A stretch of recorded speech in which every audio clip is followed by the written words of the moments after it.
Chapter 4. When all the nation had completely crossed over the Jordan, the Most High God spoke to Joshua and said, "Take 12 men out of the people, a man out of every tribe, and command them and say, Take from out of the middle of the Jordan, out of the place where the priest's feet stood firm, 12 stones, and carry them over with you, and lay them down in the place where you will camp tonight."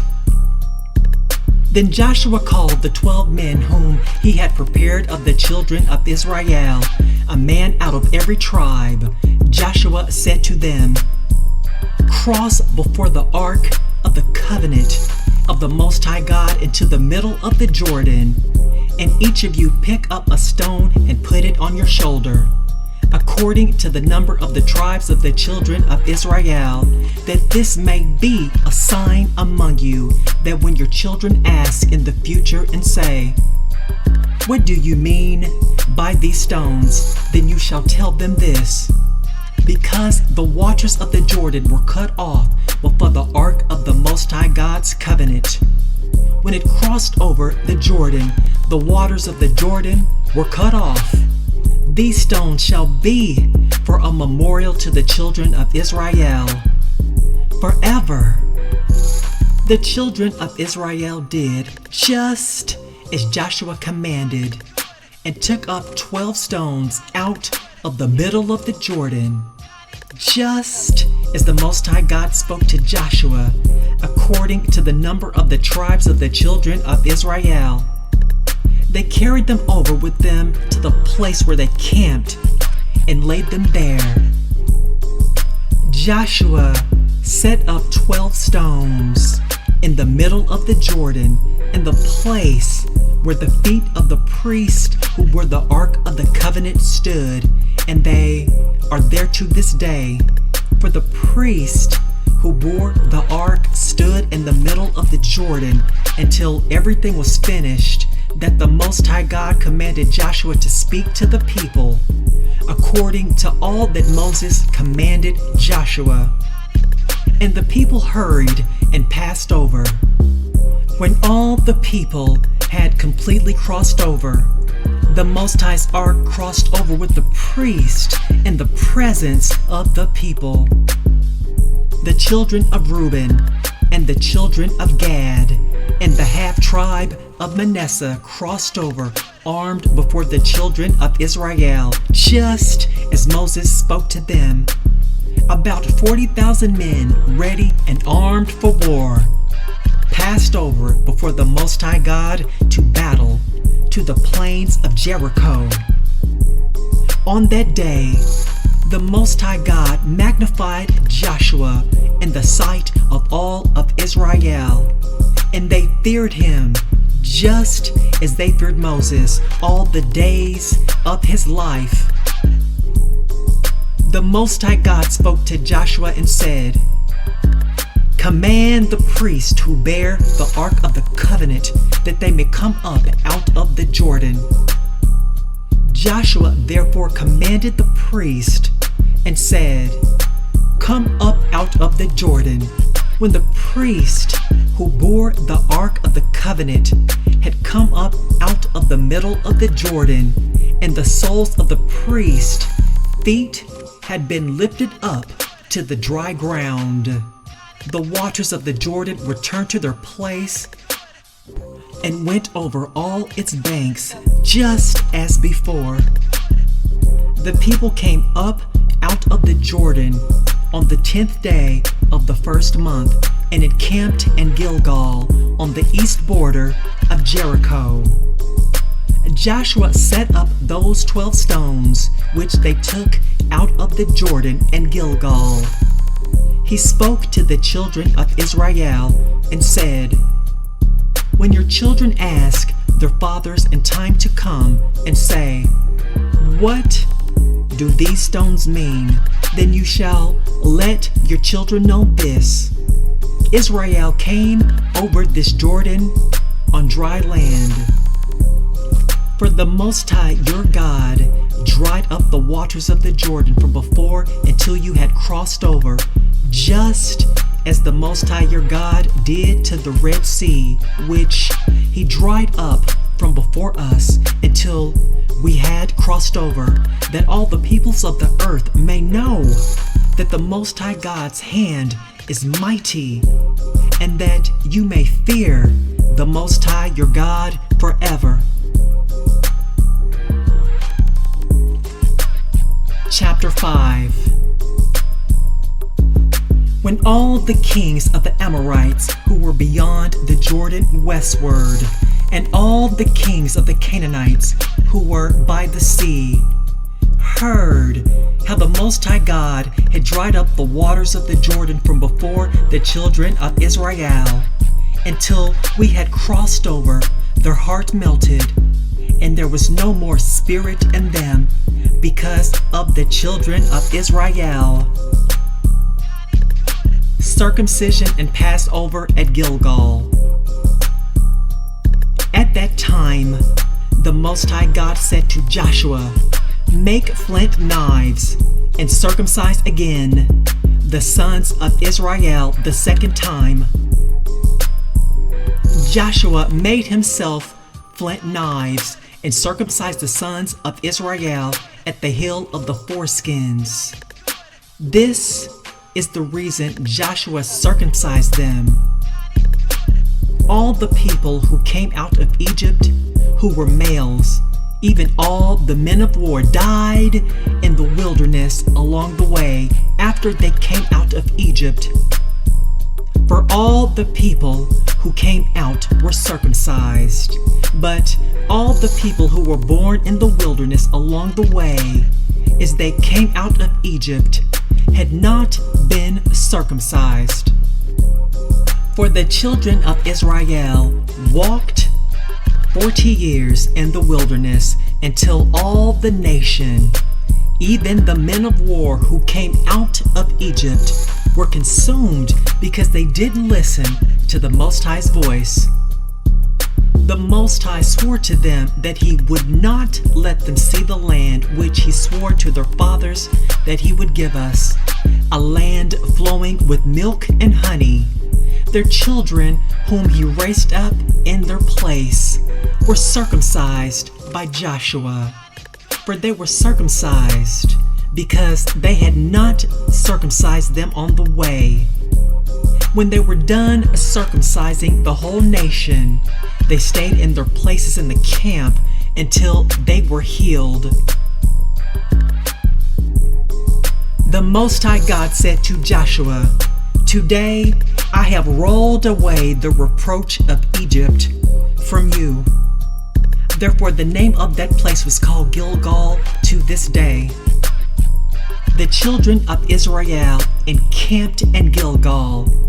They kept the Passover on the 14th day of the month at evening in the plains of Jericho. They ate unleavened cakes and parched grain of the produce of the land on the next day after the Passover, and the same day. The manna ceased on the next day after they had eaten of the produce of the land.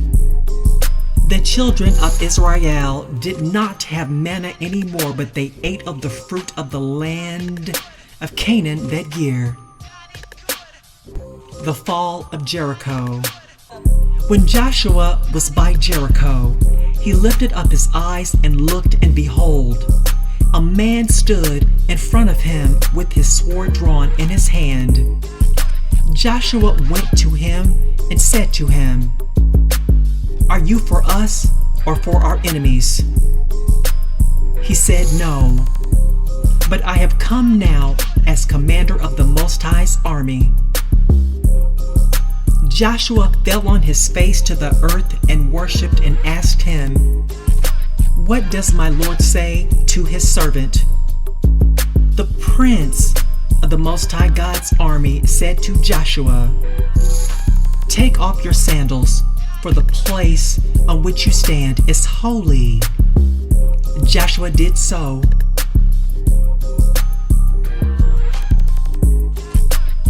Chapter 6.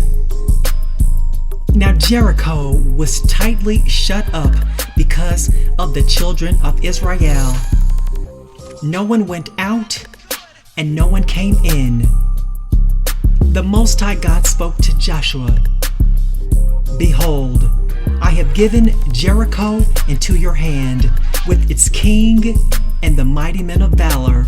All of your men of war shall march around the city, going around the city once. You shall do this 6 days. 7 priests shall bear 7 trumpets of ram's horns before the ark. On the 7th day you shall march around the city 7 times, and the priest shall blow the trumpets.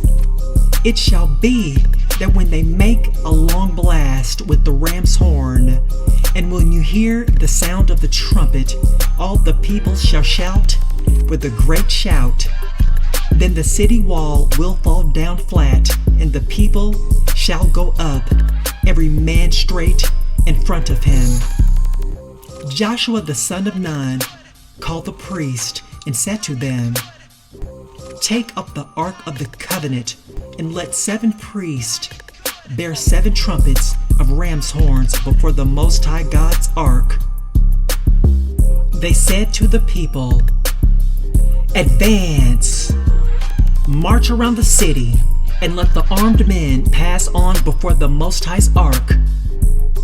It was so that when Joshua had spoken to the people, the 7 priests bearing the 7 trumpets of ram's horns before the Most High God advanced and blew the trumpets, and the ark of the Most High God's covenant followed them.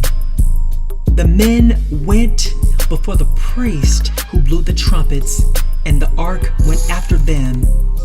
The trumpets sounded as they went. Joshua commanded the people and said, You shall not shout, nor let your voice be heard. Neither shall any word proceed out of your mouth until the day that I tell you to shout. Then you shall shout. So he caused the Most High's ark to go around the city, circling it once. Then they came into the camp and stayed in the camp. Joshua rose early in the morning, and the priest took up the ark of the covenant. The 7 priests who bore the 7 trumpets of ram's horns in front of the Most High God's ark went on continually and blew the trumpets. The armed men went in front of them. The rear guard came after the Most High's ark. The trumpets sounded as they went. The 2nd day they marched around the city once and returned to the camp. They did this 6 days. On the 7th day, they rose early at the dawn of the day and marched around the city the same way 7 times. On this day, only they marched around the city 7 times. At the 7th time, when the priest blew the trumpets, Joshua said to the people, Shout, for the Most High God has given you the city. The city shall be devoted, even it and all that is in it, to the Most High God. Only Rahab the prostitute shall live, she and all who are with her in the house, because she hid the messengers that we sent. But as for you, only keep yourselves what is devoted to destruction, lest when you have devoted it, you take of the devoted thing, so you would make the camp of Israel accursed and trouble it.